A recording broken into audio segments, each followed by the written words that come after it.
Hey guys, it's Divyansh, welcome back to another episode of football daily. और यार हम भी एक एज ए क्लब ना, यूनाइटेड भी भाई कमाल है। मतलब हमने उस बंदे को उस जॉब के लिए रख लिया जो कि उसको करना ही नहीं था, और जब उसकी उसकी जॉब करने की बारी आई तो एक्चुअली में हमने उसको जॉब से निकाल दिया। लेकिन एक्चुअली में ना, जोक्स अपार्ट, एक्चुअली में ये जो चीज़ है ना, ये जो पूरी कहानी है, ये जितनी ब्लैक एंड वाइट दिखती है ना कि नहीं नहीं नहीं नहीं ये इसलिए हुआ होगा या फिर ये इसलिए हुआ होगा, एक्चुअली में इतनी ब्लैक एंड वाइट है नहीं। क्योंकि to be honest with you, अगर आप इसको थोड़ा सा भी डीप थिंक दोगे ना, तो एक्चुअली में इस पर बहुत सारी लेयर्स हैं जो कि आपको कहीं ना कहीं एक के बाद एक पता चलेंगे। अब देखो, डेफिनेटली यार मेरे को ना, जहाँ तक मैं सोच पा रहा हूँ, मेरे को 3 या 4 रीजंस दिखते हैं, 3 या 4 आर्ग्यूमेंट्स हैं। ऑफकोर्स सबके पीछे कुछ ना कुछ कारण है ही, जो मेरे को लगता है कि शायद से ये इस वजह से भी हो सकता है।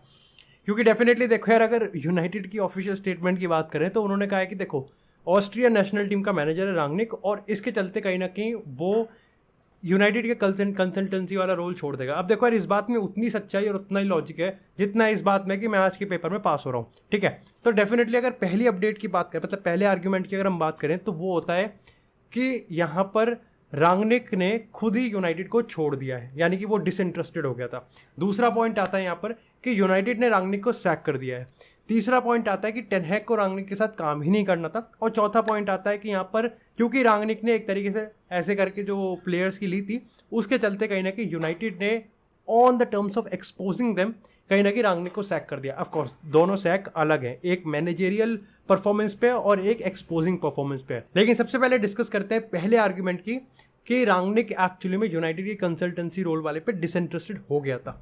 अब देखो, इस चीज़ के पीछे मेरा ये थ्योरी होती है कि एक्चुअली में देखो, अगर ऐसा ना होता तो कहीं ना कहीं ऑस्ट्रिया नेशनल टीम की जो उसने जॉब ली थी, वो एक पॉइंट ऑफ टाइम पे तो आप कह सकते हो कि ठीक है भाई, फेयर एंड स्क्वायर है, उसके पूरी फ्रीडम है। लेकिन आप खुद सोचो यार कि एक ऐसा बंदा जिसको कहीं ना कहीं like he is definitely known for his footballing rebuilds, है ना, क्योंकि लाइक मैनेजर के तौर पे उसको ज़्यादा रिनाउंड नहीं करते हैं, लेकिन उसको फुटबॉल रीबिल्ड्स के लिए फुटबॉल क्लब को एक फ्रॉम द स्क्रैच, और जो ऑलरेडी काफ़ी ज़्यादा टूट फूट चुके हैं उनको फिर से बनाना, उनके ड्रेसिंग रूम को बनाओ, उनकी ट्रांसफर स्ट्रैटेजीज को बिल्ड करो, उस चीज़ के लिए उसको ज़्यादा जाना जाता है। तो डेफिनेटली, और ये वो एक काम होता है जो कि कहीं ना कहीं वो खुद एक बहुत ज़्यादा इंटरेस्टिंग तरीके से और एक बहुत ज़्यादा एक्साइटमेंट के साथ करता है। तो ऐसे में जब बीच में ऑस्ट्रिया नेशनल टीम का जब उसने यहाँ पर रोल लिया, तो कहीं ना कहीं एक चीज़ तो लगी कि यार इसका मन ना हट रहा है, कि डेफिनेटली यहाँ पर कुछ तो बात है जो कि इसको खटक रही है। क्योंकि यार देखो, एक चीज़ मैंने यहाँ पर यह भी नोटिस की है कि रिसेंटली मैंने ये चीज़ लाइक पॉइंट आउट काफ़ी लोग भी कर रहे थे, मैं ही नहीं, मतलब कि देखो कि यूनाइटेड के स्क्वाड को लेके जो एक्साइटमेंट रांगनिक ने तब दिखाई थी जब इसको एक्चुअली में मैनेजर बनाया गया था ना, वो कहीं ना कहीं यहाँ पर अब नहीं दिखती। अब कहीं ना कहीं ऐसा लगता है कि यार जिस प्लेयर्स के साथ इसको लग रहा था कि ये एक्चुअली में टॉप 4, एटलीस्ट टॉप 4 तो क्वालिफाई करवा ही सकता है, वो ये टॉप 4 भी क्वालिफाई नहीं करवा पाया, और टॉप 6 भी एक्चुअली में ब्रेटन ओवे अल्बानियन ने करवाया। Which brings me to the second argument, जो कि आता है कि शायद से यहाँ पर यूनाइटेड ने इसको सैक किया है। अब सैक का मतलब यहाँ पर ये समझो कि जो इसकी मैनेजरियल परफॉर्मेंस हुई है, यानी कि अगर हम एक तरीके से देखें कि ऑफकोर्स विंटर से लेके अब तक हम देखो, हम यहाँ पर कॉम्पिटिशन में बाहर हो गए, हम चैंपियन लीग में बाहर हो गए, हम टॉप 4 की रेस से बाहर हो गए, एंड येस ऑलमोस्ट हम लोग टॉप 6 की रेस से भी बाहर ही हो गए थे अगर वेस्ट हैम लास्ट डे पे बॉटल ना करती। तो एक तरीके से अगर राल्फ रांगनिक की बात करें तो in terms of successful rate United का वर्स्ट मैनेजर है पिछले 40-50 सालों में रांगनिक, ये कोई डिनाई नहीं कर सकता। विन परसेंटेज लोएस्ट है, एंड डेफिनेटली जब आप एक्सपोज करते हो, जब आप कॉल आउट करते हो, जब आप इतना सब कहते हो कि नहीं नहीं मेरे को बकचोदी नहीं चाहिए अपने ड्रेसिंग रूम में, ये अच्छा लगता है, ये देखने में अच्छा लगता है, ये सुनने में भी अच्छा लगता है। लेकिन at the end of the day भाई, फैंस को चाहिए कि उनका क्लब प्रॉस्पर हो। Yes, we are ready for a rebuild, हम लोग तैयार हैं भाई अपने नए मैनेजर को लेके कि भाई वो हम आराम से 2-3 साल देंगे, लेकिन हमको प्रॉपर रीबिल्ड चाहिए। बट स्टिल यार, आप जब मैच देखने जाते हो तो आप देखते हो कि यार एक मैनेजर कम से कम एंटरटेनिंग फुटबॉल तो खिलाए, चाहे कोई भी प्लेयर हो। मैं बिल्कुल मना नहीं कर रहा कि इन सेट ऑफ प्लेयर्स से आप कुछ एक्सपेक्ट नहीं कर सकते ज़्यादा, लेकिन जितना भी कर सकते हो, क्या आप एक बार खुद से पूछो कि क्या डेफिनेटली उन्होंने उस चीज़ पे उन्होंने डेफिनेटली उस चीज़ पे मतलब खड़े उतरे हैं या नहीं उतरे हैं, वो मेरे को नहीं लगता कि डेफिनेटली यहाँ पर वो एक बहुत बड़ा क्वेश्चन मार्क है। एंड आई थिंक ये भी बात कहना ये भी कहना गलत नहीं होगा कि राल्फ रांगनिक पे उनको उनकी पूरी पोटेंशियल पे यूज़ नहीं कर पाया। Which brings me to the third point, वो है टेन हैग वर्सेस रांगनिक। अब ये भी अपने आप में इंटरेस्टिंग चीज़ है, क्योंकि देखो यार, जब टेन हैग के एक इंटरव्यू हुआ था ना, तो वहाँ पर मैंने इस पॉइंट को शायद से हाईलाइट किया था या नहीं किया था, बट एक जो बड़ी हाईलाइट थी वो ये थी कि जब रांगनिक के रिगार्डिंग उससे सवाल पूछा था तो उसने ये कहा कि ये मेरा काम नहीं है, ये क्लब का काम है। मतलब साफ पता चल रहा था। तुम खुद सोचो कि एरिक टेन हैग को पता है कि बहुत बड़ा रीबिल्ड है।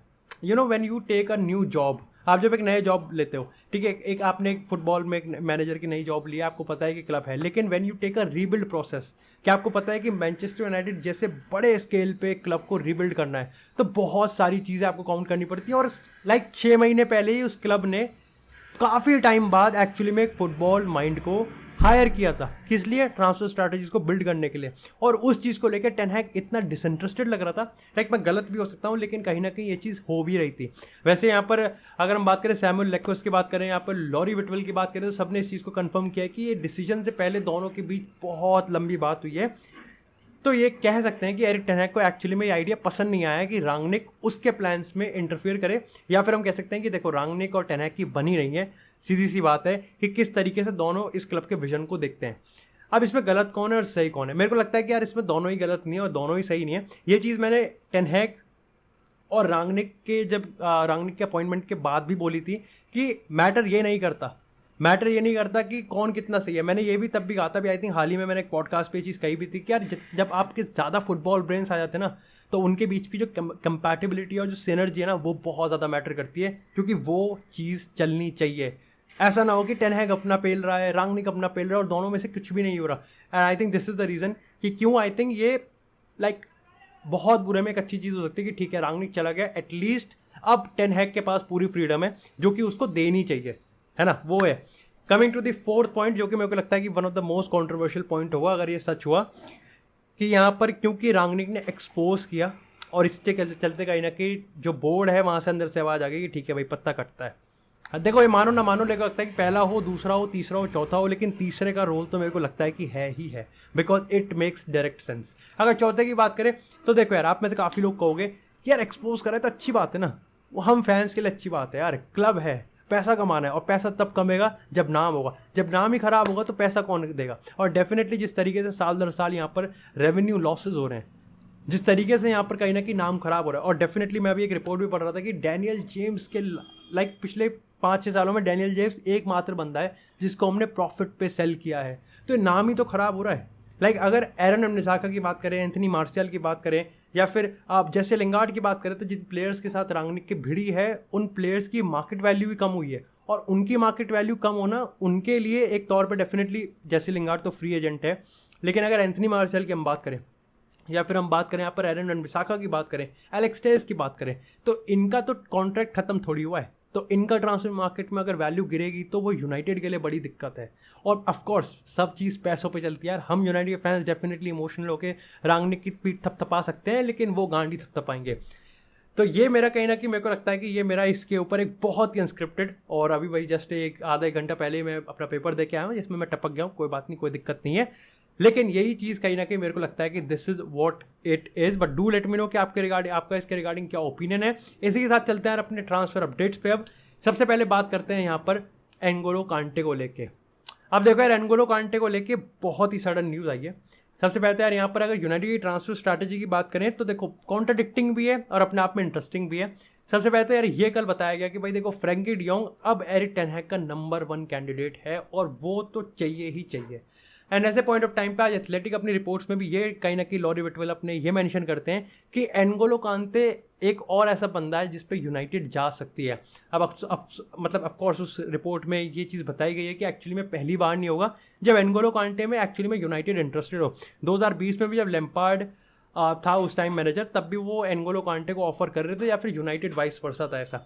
लेकिन उस टाइम कहीं ना कहीं यूनाइटेड के बोर्ड रूम में जो अंदर बैठे थे उन्होंने ये कहा कि भाई देखो एनगोलो कांटे का जो प्राइम है वो उसके वर्ल्ड कप के साथ ही चला गया है, और उसी साल उसने यहाँ पर चैंपियन लीग में धमाल किया था। बट अगर इस सीज़न की बात करें तो देखो ये मानना पड़ेगा कि जब आपका, देखो सबको पता है कि Tuchel is very very publicly like affirmative about N'Golo Kante. वो बहुत तारीफ करता है उस बंदे की कि भाई वो उनका किलियन एम्बापे है, वो उनका केविन डी ब्रुयने है, वो उनका नेमार है। लेकिन साथ ही साथ यार वो कंस्ट्रक्टिव क्रिटिसिज्म के साथ ये भी मेंशन कर देता है कि यार देखो जब आपके पास ये नेमार एम्बापे, मैं तारीफ तो कर रहा हूँ, लेकिन क्या फ़ायदा अगर बंदा सिर्फ 40 से 50% ही खेल रहा है। And yes it's a big big thing, क्योंकि टुकल इस पॉइंट ऑफ टाइम पे रीबिल्ड करने की कोशिश कर रहा है। End of course you should never be shocked अगर यहाँ पर एनगोलो कांटे ट्रांसफर मार्केट में अवेलेबल होता है, या फिर कहीं ना कहीं वो लाइक एग्जिट का डोर पकड़ता हुआ दिख सकता है, क्योंकि देखो एक चीज़ और भी है कि उसका जो कॉन्ट्रैक्ट है वो सिर्फ अब 1 साल का बचा हुआ है। तो ये एक करो या मरो वाली बात होती है। रिगार्डलेस ऑफ द फैक्ट मेरे को लगता है कि यूनाइटेड अगर स्टिल इंटरेस्टेड भी होगी ना इनगोलो कांटे में, तब भी बहुत ही लंबी नेगोशिएशंस करनी पड़ेगी, क्योंकि टुकल इतने आराम से तो जाने नहीं देगा। लेकिन इसी के साथ यार बात करते हैं अब थोड़ी सी बार्सिलोना और लेवेंडोव्स्की को लेके। सबसे पहले अगर बार्सिलोना की बात करें तो उस्मान डेम्बेले की स्टोरी में भी थोड़ा ट्विस्ट आता हुआ दिख रहा है। सबसे पहले तो यार देखो, हमको ये पता था कि लाइक जब जावी आया तो डेम्बेले भाई कॉन्ट्रैक्ट रिन्यू कर सकता है, और जावी के अंडर उसको बहुत अच्छा गेम देखने को मिल रहा है। और भाई वो लाइक ऑफकोर्स एक होता है ना एक प्लेयर जिसको एक गाइडेंस की ज़रूरत होती है, जिसको एक्चुअली में एक मेंटोर की ज़रूरत होती है, और वो लगा कि जावी हो सकता है। लेकिन उसके बाद भाई ऑफकोर्स जब लाइक दिमाग ही जब आपका एजेंट चला रहा हो तो आप क्या कर सकते हो। आप प्लेयर वो खेल पैरों से रहा है लेकिन वो दिमाग नहीं चला रहा, खेल वो पैरों से रहा है लेकिन उसका एजेंट दिमाग से खेल रहा है। And this is the big problem for Barcelona. कहीं ना कहीं अगर मैं 3-4 दिन पहले की बात करूँ तो 90% ये कंफर्म था कि वो PSG जा सकता है, एंड 10% के चांसेस ये थे कि वो बार्सिलोना में रिन्यू कर सकता है।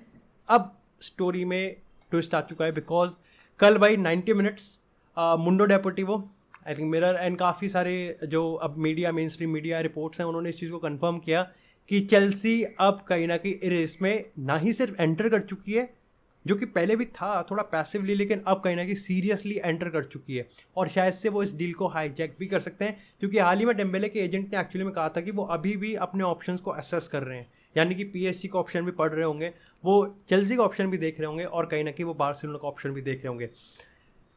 आई थिंक इंटरेस्टेड है, क्योंकि देखो यार जब मैं ये कह सकता हूँ कि नेमार की साइनिंग वो कर सकते हैं, डेफिनेटली टेड बोली चाहेगा कि भाई वो एक अट्रैक्टिव नेम को लेके आए, तो आई थिंक उस्मान डेम्बेले भी वो जा सकते हैं। और रिसेंटली आपको पता है पॉडकास्ट पे जब बाबा से सवाल पूछा गया था तो उन्होंने काफ़ी लॉजिकली इसका आंसर भी दिया था कि अगर शॉर्ट टर्म की बात हो रही है तो नेमार, बट अगर लॉन्ग टर्म की बात हो रही है विद टुकल, किसको प्रेफरेंस ज़्यादा दे रहा है, क्योंकि वो नेमार के साथ भी खेला हुआ है और डेम्बेले के साथ भी खेला हुआ है, वो कहीं ना कहीं डेम्बेले की तरफ थोड़ा ज़्यादा बेंट हो रहे हैं।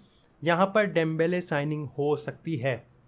इससे ये चीज़ भी कंफर्म हो जाएगी कि पुलिसिच, हकीम जिएच या फिर टीमो वर्नर में से एक बंदा तो पक्का जा रहा है।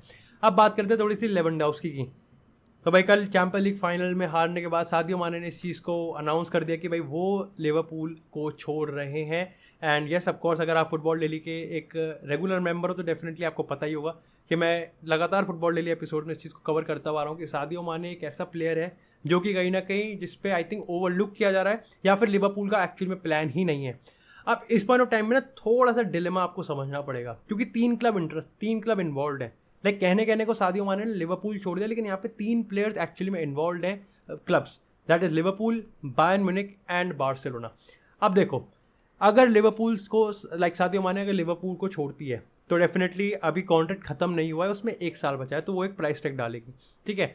यहाँ पर लेवेंडोव्स्की अभी 1 साल का कॉन्ट्रैक्ट बचा है तो वो भी प्राइस टैग डालेगी। अब बार्सिलोना लेवेंडोव्स्की को लाइक पे करने के लिए तैयार है, ठीक है, और यहाँ पर बायर्न म्यूनिख सादियो माने को तैयार है। अगर ये डील ऐसे चल गई जैसे मैंने इतने इजीली बता दी, तो आप मान के चलो कि eight the end of the day Lewandowski यहाँ पर बार्सिलोना का प्लेयर होना चाहिए। लेकिन शर्त यही है कि इन तीनों चीज़ों में जो मैंने आपको बताई कि बार्सा टू बायर्न टू यहाँ पर जो लिवरपूल है वो कहीं ना कहीं टूटनी नहीं चाहिए, जो कि अभी तक मेरे को लगता है कंस्ट्रक्टिवली धीरे धीरे डेवलप चीज़ें हो रही हैं। वैसे कल लेवेंडोव्स्की ने अपने इंटरव्यू में एक बार फिर से इस चीज़ को कंफर्म कर दिया कि भाई उसने ये कह दिया कि बहुत मुश्किल है कि मैं बायर्न के लिए एक बार फिर से खेलूँगा। और यार ये चीज़ अब दिख भी रही है कि जिस तरीके से उसका एजेंट वो खुद कमेंट कर रहे हैं ना, आई थिंक डेफिनेटली यहाँ पर बात ऑन पिच से और कॉन्ट्रैक्ट से लेके बहुत ज़्यादा बड़ी है। यहाँ पर जो मनमुटाव है ना वो भाई लाइक काफ़ी डीप है, और डेफिनेटली ये चीज़ ऐसी हो गई कि ये स्टैंड ऑफ ही वाला बात हो गया कि लेवेंडोव्स्की ने यहाँ पे स्टैंड ऑफ ही ले लिया अगेंस्ट बायर्न म्यूनिख, और वो कुछ भी कर सकता है कि भाई मेरे को बार्सिलोना जाना ही जाना है। और ऐसे में लाइक मेरे को लगता है कि this is like everything make sense. यहाँ पर बायर्न म्यूनिख सादियो माने को लेगी, और लेवेंडोव्स्की यहाँ पर लाइक ऑफकोर्स जो पैसा आपको शायद से लेवेंडोव्स्की की सेल से मिलेगा, आप वही पैसा पुट करोगे सादियो माने के उसमें, and this make sense. However कहीं ना कहीं कल बार्सिलोना के काफ़ी रिलायबल रिपोर्ट्स ने इस चीज़ को भी कंफर्म किया कि बार्सिलोना को अभी तक रिप्लाई नहीं मिला है बायर्न म्यूनिख की तरफ से, जो कि उन्होंने यहाँ पर 32 प्लस आई थिंक 5-6 मिलियन का एड ऑन, तो मतलब 37-40 मिलियन का जो ऑफर डाला है उस पर अभी तक भी यहाँ पर रिप्लाई नहीं किया है। बाकी that's it for this episode guys. I hope आपको एपिसोड पसंद आया, और एपिसोड पसंद आया एपिसोड को लाइक करें, चैनल को सब्सक्राइब करें। आपको इसी तरह फुटबॉल से रिलेटेड एक्सक्लूसिव कंटेंट चैनल पर मिलता रहेगा। तब तक के लिए stay tuned, stay safe, and I will see you in the next episode.